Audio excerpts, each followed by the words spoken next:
So this last panel, as you might know, is about blockchain. Blockchain. The future of our industry, of every industry. Blockchain solves all problems. Everywhere.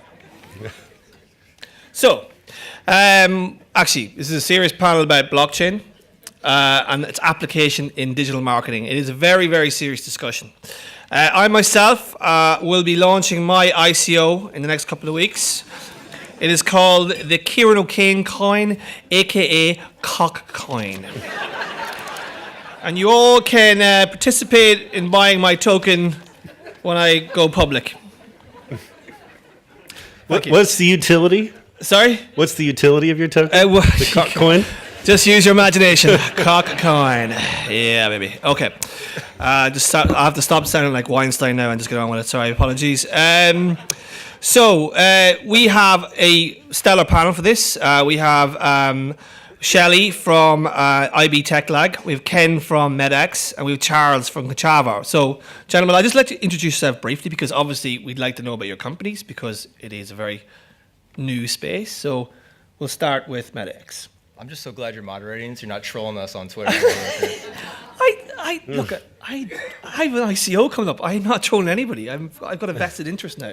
Yeah, you're shilling your token? Yeah, absolutely. Well, thank you. My name is Ken Brook. I'm the CEO of MetaX, and we built an open source platform called AdChain on the Ethereum blockchain. And we launched our token last year called AdToken. And AdToken is a voting system for what's now called token curated registry. And this token curated registry is a mechanism for self-regulation. And so we're building out a new advertising technology stack that is decentralized and self-regulated. Excellent. Shelley. Hi, I'm Shelly Singh. I'm the head of product at IIB Tech Lab. We work towards making the ad tech industry more scalable, more efficient in supply chain management, measurement, experiences, and data. Awesome. So I'm Charles Manning. I'm the CEO of Kochava, and we build a measurement technology and attribution platform. We started out mostly in mobile when we first began 7 years ago.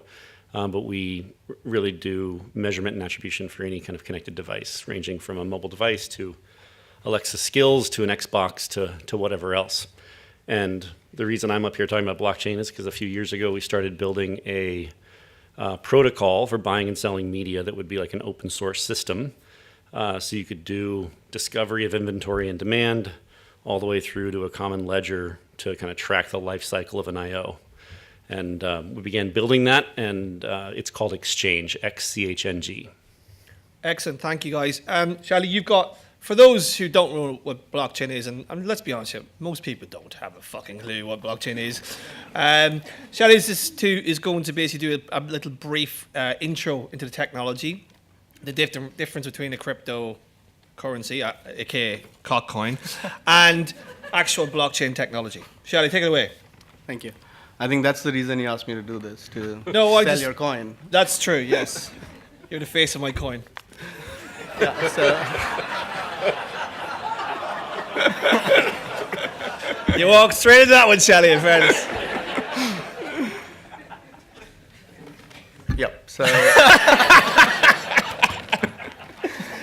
so that's some of the reasons, like, any new technology that when it starts out, it's not atypical to have a period of hype where people want to experiment with it, people want to do different things and try different things. And that's why blockchain's been known to like solving problems like refugee crisis or your food supply chain, and people are trying to figure out what exactly it does. So what I put together is like try to put together a few slides to explain how we can apply the concepts in blockchain technology to our digital media environment and ad tech business and supply chain. So one of the things that you would see headlining a lot of the articles is that blockchain is a solution looking for a problem. So I want to demystify that too. And that's again true for many new things, especially technologies or business changes that are breaking. You will hear something like that. For example, laser, when it was introduced, this was exactly what people talked about for laser until about 3 or 4 years later when it got married to electronics and optics. And you know how pervasive laser is in technology, in biology, medicine, manufacturing, powering the internet, and it's actually enabled about 26 Nobel Prizes since then. Another example is the fiat currency. I think British pound is the oldest fiat currency in the world, about 300 years old. When the fiat currency, the paper money, was introduced, exactly the same things were said. Oh, this causes inflation. This allows government to fund wars. What's the value of paper? There's no value in it. And we know that we all work on paper money today. So blockchain is something similar. It's a breaking technology. It's a combination of many different things together. And it also enforces a new, different way of doing business. And that's why we have this thing. So the next thing that we hear about blockchain is it's a slow database. So that's the other thing I want to demystify, that it's not a database. If it was a database, it would be really simple to plug your MySQL out and put it in, and we wouldn't be talking about blockchain at all. Everybody would be using it. It's a combination of a lot more than database. It's a combination of different pieces of technologies that I'll get to in the next slide. And it's a complete system of record, not just a database. And the other thing is that it was developed for a specific purpose, to enable exchange of peer-to-peer digital assets between two individuals or two entities without the need for an intermediary. That was why it was developed, and it does that very well. And it does that better than your the financial transaction systems that we have today. But then later on, people saw the benefit of applying the technology, of using those same components to apply those to other industries. And as our lives become more digital, the assets get more digitized and represented in a digital economy, the importance of blockchain solutions to enable that kind of digital transactions will become more and more important. So let's get to what, at a very high level, what is the construct, or what are the different components of the blockchain technology that we need to know about. So the first one is the distributed ledger that a lot of you may have heard. It's a distributed ledger, decentralized system, and that's like a shared database. Everybody who's participating in the network or who's on that system gets to see the same data, because they all share the same data. It gets updated at the same time. It creates trust and transparency among the different participants. You don't have to rely on unknown API, or don't have to access somebody else's data to understand things. And it creates integrity and unique records. The next thing is the cryptography. It provides secure transactions. It provides digital identity. And with the cryptography methods, you know that the integrity of the messages or the transactions being exchanged is maintained. The next thing is the consensus mechanisms. So it enables consensus mechanisms for people who are strangers to each other to come to agreement, or to enforce governance in the same exact way as defined by the protocol or the system, without having to rely on a third party or somebody else being a trusted third partner whom you have to pay. The last one is the smart contracts. This is something that was introduced through Ethereum initially, but now a lot of other platforms have used that. So smart contracts is nothing but a coded program or a protocol that allows you to enforce certain conditions, automate processes, and trigger actions based on that. So in a nutshell, these are the four main pillars around which a blockchain is built. So I hope you will not go back with the sentiment that it's a slow database. It's a combination of these four technologies that together make a blockchain system. Next, we'll look at how these support our ad tech business and where they can help us with. So in the digital media application, the cryptography as well as the consensus mechanisms can help with the fraud prevention, because cryptography enables you to know the digital identity. It doesn't allow you tampering with the messages or transactions that are getting exchanged. So the integrity or sanctity of all the transactions is maintained. The next is the privacy and data management. The distributed ledger along with cryptography enables that. The third is transparency itself. Like with cryptography, with shared ledger, and with consensus, they bring transparency to transactions. All parties are playing by the exact same rules.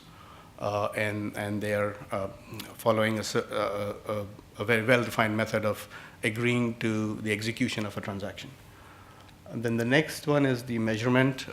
With smart contracts, you can define your T's and C's very well, and then they can be executed exactly as they were designed to be. And then, of course, it was designed to make the payment systems, the settlement is the obvious thing that it enables. Now, just to put this in perspective I just drew this simplified diagram. It's not a simple diagram. This is a typical buy-side, sell-side scenario. And between them, these are the transactions that typically happen. Discovery, negotiation, the buy, the measurement, and the verification, and then the settlement. So based on the different components of blockchain, this is how we envision enabling, like, you have your cryptography, so your identity is a known. Everybody is an identified entity on the network. Smart contracts can enable that whole process, like your IoTs and Cs can be encoded and enforced. And with consensus, you can enable the measurement and the verification portion of it. And we actually have companies doing that today. And then, of course, you can settle by the payments mechanism, which is native to any blockchain system. So with that, I just want to talk about some work that we're doing in the blockchain working group at IIB Tech Lab, mainly because I heard a little bit earlier in the day, and I keep hearing that there is no real application, and it's still very far away. Well, yes, that's true. It's still far away, but we are already seeing a lot of good work that's being done in real production commercial transactions. So I just wanted to talk a bit about that. So we created this working group like 2017, about a year back, and then we have had probably the most overwhelming response I've had of any working group, and I've been at IIB like over 3 years now. We have 150 plus companies as members, 300 plus individual members, and we have like 3 focus areas that we are working on. First is education. That's what we do. So we create a resources wiki. We just published documents as a primer of the technology. And then we are regularly doing events. We had a recent event with the showcase of actual working products which are commercially available. I have the links below there. And then the second part we are working on is the technology. In that, we have 3 areas that the working group is working on. The first one is what we call the IO trifecta, which is basically the smart contracts, the transparency, like what transparency would mean, and the definitions for that, like how blockchain would enable that. And then the third is the payments. The second thing we are working on is identity and privacy working group. They'll work at solutions which will enable data and identity management. And the third one is the analytics. Like once you have things in the blockchain, how do you analyze all of this data? But the most interesting part is this last one, which is the network pilots, which we launched late last year. And we actually have companies who have real working products and are running real campaigns as part of that. So Lucidity, MetaX, Exchange, and Fusion 7 are part of the current network pilots. I have 3 more companies that are in review who are going on to the network pilots, and we're actually tracking them, and we'll do some reporting towards end of the year on what we find out from that. So that's all I want to talk about. Thank you, Shali. That was great. Thank you very much. So let's delve straight into it, right? So my own experience of blockchain in this industry is around transparency. We had an agency here who built a use case or a business of transparency using blockchain. I'm still not sure how it works, but I want to talk about real applications of this stuff because, like, if you do smart contracts with an agency, I could still do like off the chain rebates, right? I'm an ad network, right? And I have a smart contract with an agency. I can still talk to agencies and go, I'll give you 20% kickback or 15% kickback. That doesn't change things. So I want to talk about real applications of this technology. And there's some really interesting stuff around, and we'll go into the attribution stuff and the ad service. So we'll start with you. Well, an agency model, when they're selling transparency using blockchain technology, it could just be all business logic is exposed in smart contracts. And so you could show where the money is going, almost like an accounting system. And so if you program terms into the smart contract, you can guarantee that those terms are being enforced by the blockchain. And so the agency can't deviate away from what is in the smart contract. So that could be what they're describing as transparency. Okay. I mean, do you think that is the best application of this technology? I mean, it feels to me that we're just scratching the surface of this stuff. There's real issues that we need to solve, and that's the question I want to ask, right? Blockchain is such a kind of like abstract topic at the minute, right? Because it's a brand new technology and not many people know about it. And it's quite geeky, like peer-to-peer stuff is, peer-to-peer connections and all the rest of it. It's deep dive stuff. Like, it's not like, a bit of JavaScript on a page. We're talking about hard engineering here. But I want to talk about real world applications. So where are the real problems that the blockchain addresses? I think settlement is one.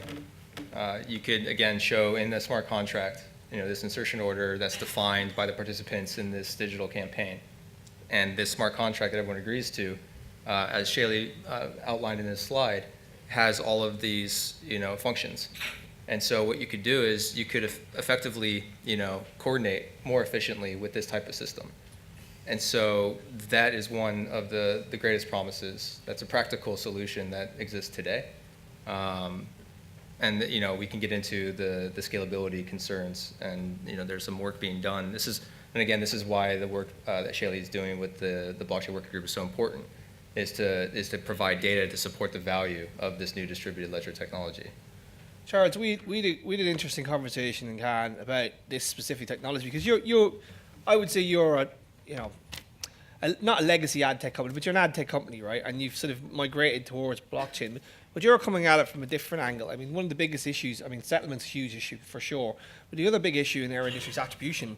It is an absolute ball ache. We can't get it right. Nobody seems to get it right, and we're leaving it down to Facebook and Google, who are literally just running the book, if you will, like running the house. So how does blockchain fix the attribution piece? Because that's actually quite an interesting application. It is, and I would say I always kind of correct discussions like this when folks say, how does blockchain solve this problem? I would argue that blockchain doesn't solve really anything. It's an implementation of a blockchain that's been implemented that you can start to wrap your head around what is it actually solving. And so we specifically are doing Exchange, this project, to solve a number of key problems. One is inventory discovery at a protocol level with a peer-to-peer system. The second is settlement of terms, which like Ken was talking about. The third is activation. How do you have activation that is actually seamless, irrespective of how big or small the source is? One of the comments that was made earlier today was, how do you get publishers to have enough scale with enough precision targeting so that advertisers don't have to pick up the phone constantly to try to find all these little pockets of audience to fit their needs? And the notion of a peer-to-peer system that allows you to just establish what are the things that you want, and then to be able to pick up from thousands of different publishers who are already all adhering to the same kind of set of tracks and common lingo, so that they're all using that same system to activate, to settle the terms and then activate. And then you bring up a great point about attribution. If everyone is on these same rails, and you've settled and you've activated a campaign or a set of campaigns, the record level data today, if you look at the Lumascape, is found in 50 different databases across everyone that you use as a vendor in your system. And the notion that discrepancies can be up to 10% off before anyone complains is ludicrous. The concept of having a common ledger where everyone's working off that same source of truth is really meaningful. But the blockchain actually has to be able to support the volumes in ad tech and the speed of real time in ad tech. So we specifically worked at solving that problem first, as opposed to a kind of a niche solution on payment or a niche solution on something else, because we knew that was the long pole in the tent. If you don't have the ability to write record level impressions on the ledger, then anything that you talk about on the blockchain can be fungible. Because if you've got all this stuff that's over here that's been calculated off chain and you're just going to post it onto the blockchain because you want to feel good and throw some pixie dust on it, it's a little bit questionable. And so that was our long pole. Now, with doing record level, all of a sudden, to your point, you can do some really interesting things around attribution that correspond to the rules in the smart contract. And so one of the things I think a lot of people have a hard time with is this interplay of open source blockchain tech and commercial entity. How the hell do these people integrate? Like, what are you doing, Kochava? I don't get it. We specifically designed Exchange to be an open source system for which Kochava, a commercial company, can make a business generating revenue, providing measurement on top of that chain. It's not an exclusive, it's not a monopoly. Anyone else can be a measurement provider on this system. But that interplay means Kochava has a vested interest in value in supporting this system, and the system can still be open where we don't charge some license fee to all the different pubs and DSPs and everyone else who would have to integrate with it. Can we not fix this with the current technology we have? Yeah, we totally could. Why do we have to use Here's blockchain? how we do it. Just like EDI, we can all agree what's our API spec for inventory discovery, verification, reputation, payment, measurement, all these things. And we can just all agree to what that spec is. And that spec would have to be open. We'd have to all agree. It'd have to be not like RTB, where, RTB, you say, oh, do you guys support RTB? Yeah, a version of it. Kind of RTB 2.1++, a little bit different. We kind of throw some extra shit right here, and that can't happen. So you have to have a protocol-based framework in order for parity and continuity to happen to scale. Okay. I'm a little bit skeptical because I feel that you're going to have to move the entire industry across to this new technology. I don't think it's a boil the ocean. I agree with your sentiment that there's a worry of that.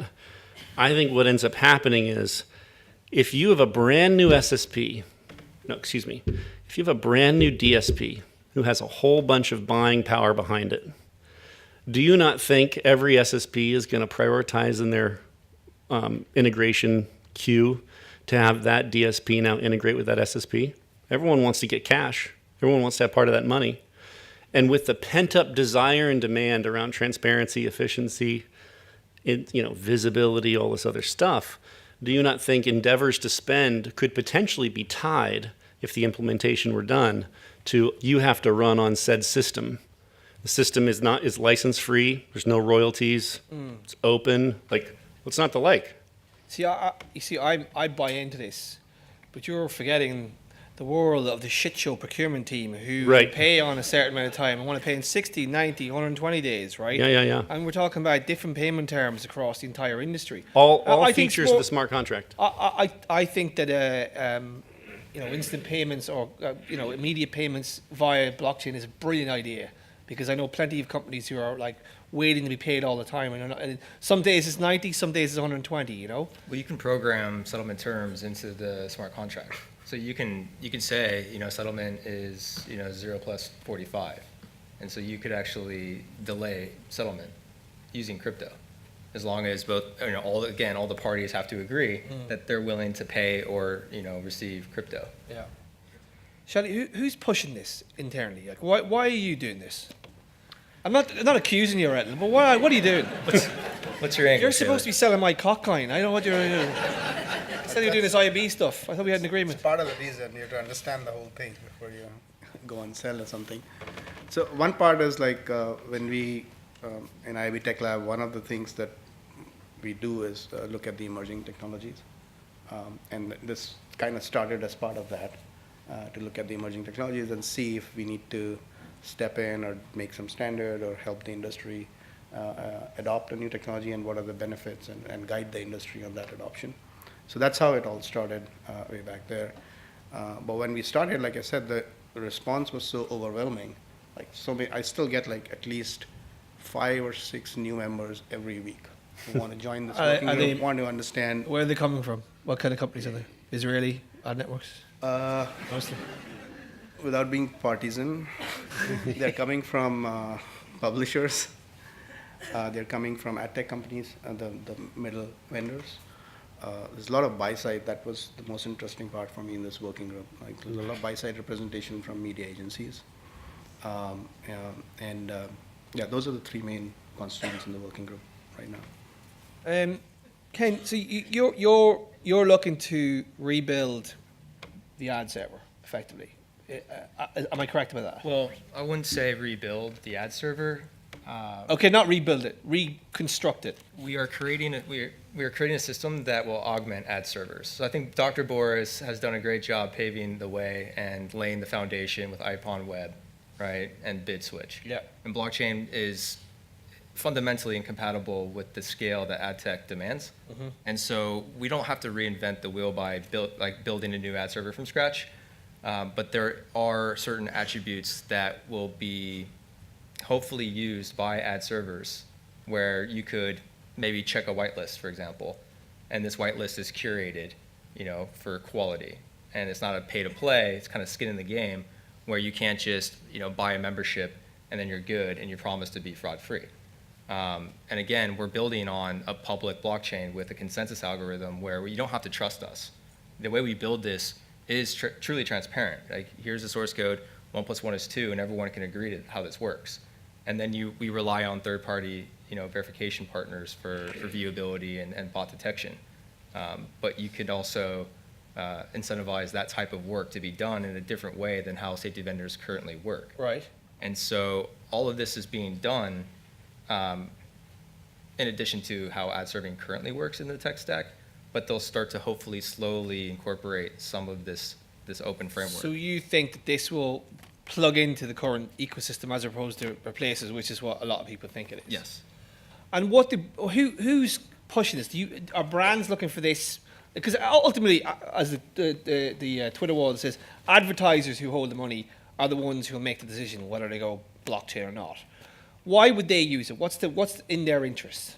Apart from the obvious, everybody's taking money out of their pocket, but what's motivating them to move to blockchain? I would say the potential for disintermediation and the ability to audit. Where's my money going? Am I buying the media that I'm buying? What am I getting for my money?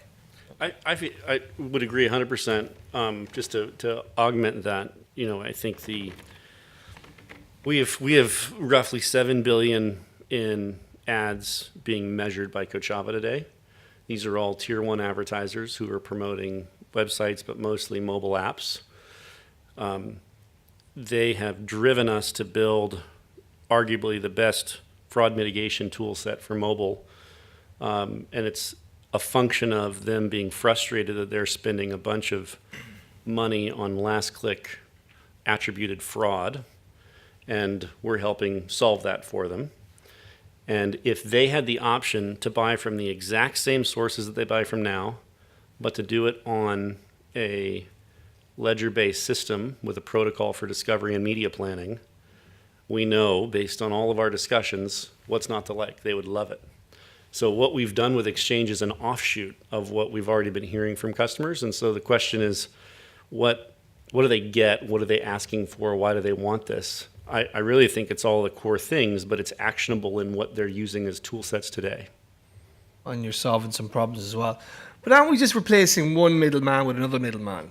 You've got like an intermediary already, but if you stick a blockchain vendor in the middle there, there's just a new middleman. Dare I say it, a new ad network.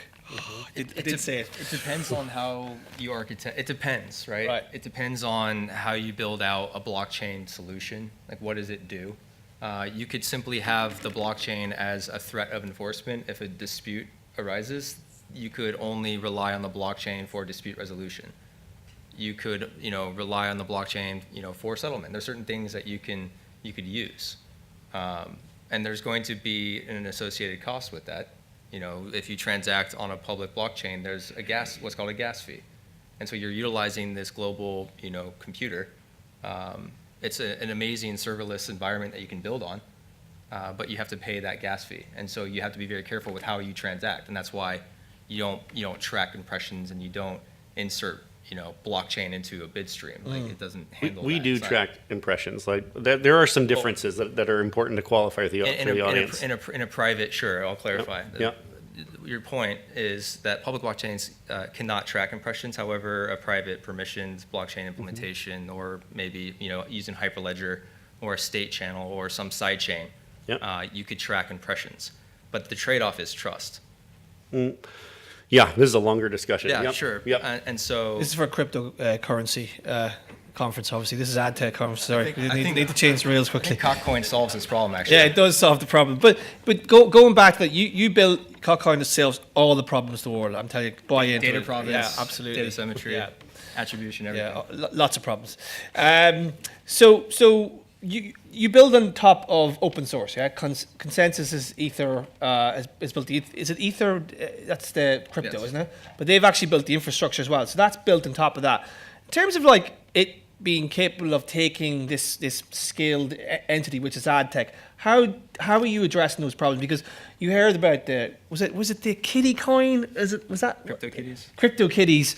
I mean, it was huge, and then it crashed the system. So that was one element. But we're talking about trillions of impressions a month, and global infrastructure.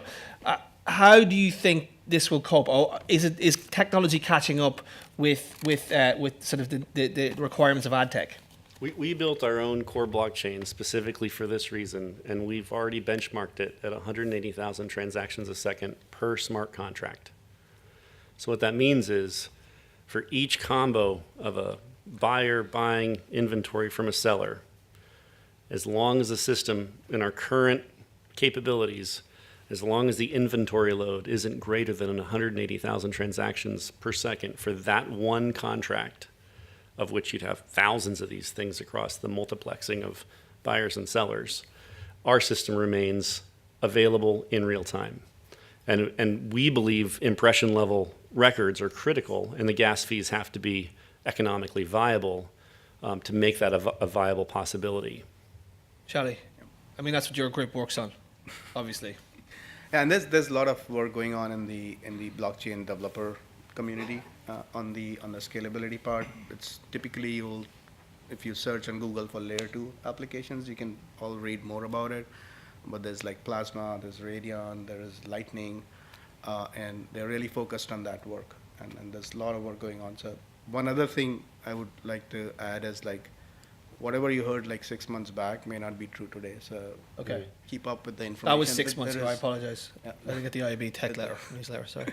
There is a lot of work going on on a pretty fast pace in the community. Do you know what I love about blockchain? And I've done a bit of reading about it. Like, I'm probably got halfway to the book and I fell asleep and I didn't read the rest of it. But the bit that I actually did read was quite interesting with decentralization, right? The ability to sort of blunt the power of the duopoly, because I spent the whole day bashing them. But blockchain could be a massive opportunity around it, particularly around data use, first party, second party data. That is an incredible application of this technology, the ability for brand A to work with brand B by using the data around the blockchain. And obviously, if the user opts out, the blockchain is updated. That is an amazing, potentially huge opportunity for the industry, particularly the 20% that we talked all about today. That potentially is huge. Yeah. And there's a reason why all the centralized social networks are exploring blockchain. Facebook just announced they're hiring for their blockchain team. Jack and Twitter in front of Congress is talking about exploring blockchain to solve some fundamental issues or concerns around Twitter. And so we're now in an area where we all can imagine how software is eating the world, and software seems to be now impacting politics. And so politicians are now looking at the media companies and saying, hey, what's going on here? And then the media companies are looking at how can we empower our community where we're not the bad guys anymore. And how can we be more efficient, and how do we respect the user instead of putting the end user at the end? And is that something collectively the industry is working on, the blockchain community within ad tech? Is that data piece? I think that's a byproduct. I think there's a lot of identity companies that are doing amazing work, and they actually wouldn't even coin themselves identity companies in the blockchain space. And so we're seeing, again, just a ton of work being done, and it's still early. In our event on the product showcase, there were 3 companies focused on the data and identity out of the 7. We built inside of our architecture for Exchange this notion of a data enrichment oracle. And the notion is that you can have this pluggable adapter framework into the I/O system so that whoever becomes the winner, or there may be a collection of winners of effectively next generation DMPs, can hook into this targeting system that operates on the blockchain. And what's fascinating is that we're finding a lot of interest from traditional folks like Nielsen with Exalate. Obviously, our own mobile first DMP is going to get integrated with it.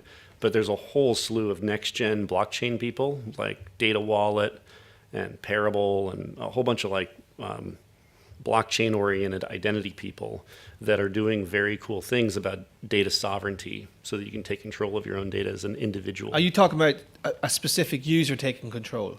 It takes all types. I mean, Right. Today's world, we think about DMPs as some company that owns a co-op.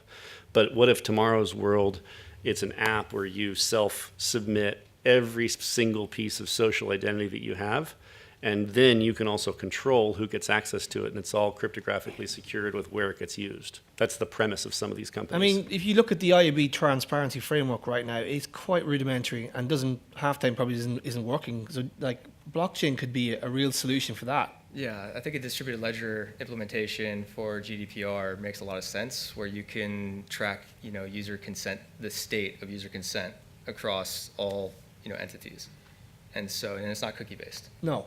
So it means So- it's not, Right. it can function basically. Right. I mean, another thing I took away from Boris's presentation earlier today was that the cookie wasn't built to do all the things we used it to do. Yeah. So We should listen. is that the next gen we might see from the IAB in terms of data privacy, etc.? Yeah, so like I said, like one of the streams of work for the working group is data/identity/privacy.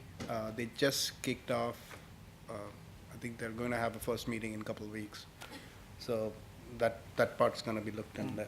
To touch on Data Wallet, it's interesting what they're doing, and this will highlight the power of cryptocurrencies as a incentive model where you can incentivize certain types of behavior. And so what Data Wallet is doing, correct me if I'm wrong, but they're incentivizing users to export all of their profile data from Facebook, Twitter, Google, anywhere they can get it. That won't end in disaster then. And so they're incentivizing users with cryptocurrency, so they have their token or coin, and they incentivize users to share that data. And so that could be an obvious arbitrage play where Yeah. the value of that user's information is greater than the value of the token they're giving the users.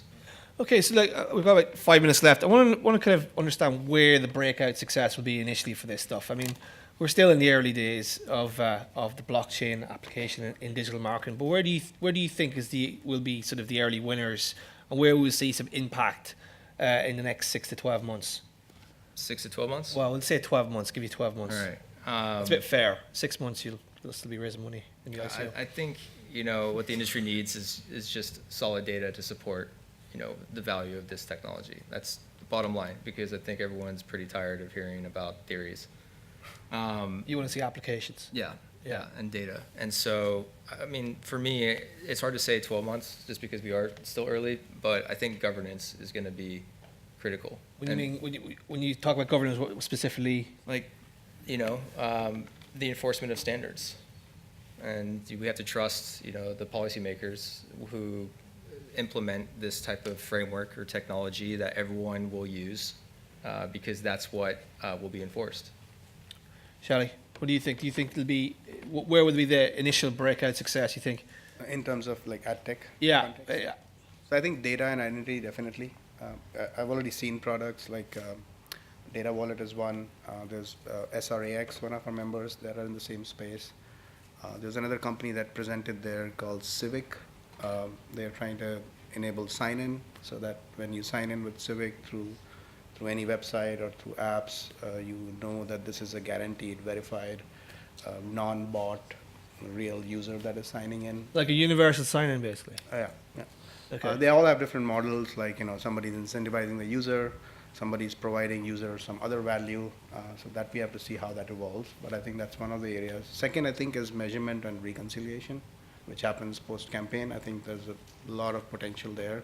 We have two companies that are doing that, and of course yours does the whole attribution. So I think that area of reconciling the campaign data across different parties, I think it can bring a lot of efficiency.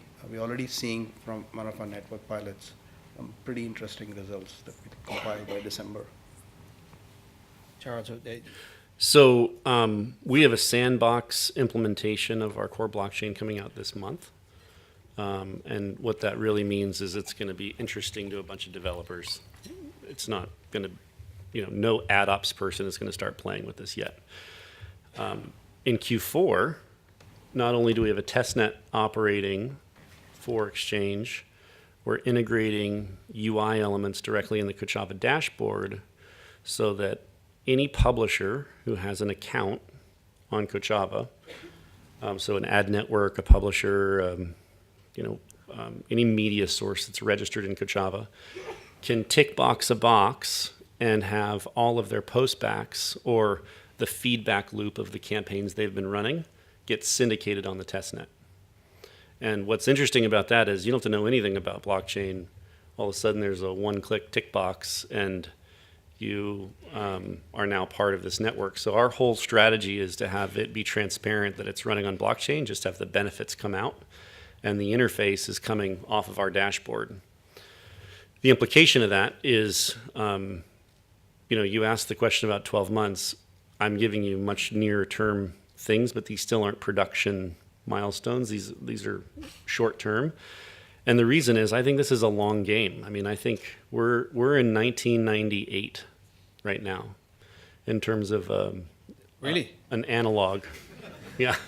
Wow. In terms of an analog from digital advertising. So next generation digital advertising, we're right now in 1998. So we've got 3 years before we start seeing some interesting at scale things happening, and all of it is going to be accretive to the existing architectures, but there will also be completely next generation elements. And it's not unlike your walled garden story of the 20 percenters. The reason why the 20 percenters used to be the 80 percenters and now they're the 20 percenters is because they don't make it as damn easy as Facebook has made it to take money. It's true. You have a common protocol and a common ledger, and all of them are considered in one group. There's something meaningful there. Now, that doesn't just magically happen because you throw the blockchain word around. You actually have to deploy this with intent and purpose for driving scale with precision targeting. Interesting. Are you trying to kill ad networks? I am not. Are you trying to kill arbitrage? No, I actually think ad networks have this unfortunate position where they're called ad networks, but By the way, actually, I love ad networks. I do too. Good. I know we that's actually great in that, Karen, actually. No, I genuinely do, because they provide a service that people rely on. The problem is ad networks are called ad networks, but they're one part financing entity because they provide advance payments to their pubs, all demand up fronts. They're one part, merchandising entity on behalf of pubs so that advertisers will actually buy the inventory because the pubs don't have sales teams. And they're one part data enrichment. And the problem is they don't get to do any one of those things very well. And then they get stuck. And I would argue a common set of rails enables them to be really good at a handful of those things as opposed to trying to get too spread out. So there's one point I want to make on that is that this is another big difference with the blockchain community and the way the solutions are put forth. In the past world, it was I build this solution, I'm going to sell it to someone and charge for that service or the product together. Almost every blockchain solution that I've seen has a separate open source implementation, and then there is a separate commercial company. So once the network starts to take effect, anybody else could be on that network. And you cannot then shut it down. And this one company that started it cannot really control it. Do you think that the blockchain, going back to the data, the blockchain could actually be a really good solution for the ID problem, right? To your point, is that we're all sort of in different sort of, we don't know what's going on across our part of the ecosystem, where it's just seamless for a market to buy across Facebook and Google because they have that single ID. We don't have that. Could blockchain solve that problem, do you think? Yes. In an answer, thank you very much. I think it solves the ID management problem and how you share it across. I mean, for ID, you still need to go to the platforms, because they generate the ID, like on Apple, the iOS IDFA or the Android IDFA, or on the browser, like we have the Digitrust ID or some other consortium. You still have to go to that, the platform, generate it from the platform, but how do you manage it so that it's available to everyone and then it's usable by everyone? that's where blockchain can help completely. That's just a lot of work to make, because we got to build all that. You know, it's an administrative layer. Oh, God. Well, you know, a couple of $100 million VC money, you build it, wouldn't you? Yeah. Gentlemen, thank you very much. Look, listen, I think this is a conversation that could be had at a whole conference because it's quite a massive universe, and we should really think about a follow-up to this. So, Ken, Charles, Shally, and particularly Shally, who is the face of Cockcoin and has fantastic socks. And he's available, my broker is available to sell you Cockcoin out in the foyer for drinks. So thank you very much, gentlemen. Thank you very much.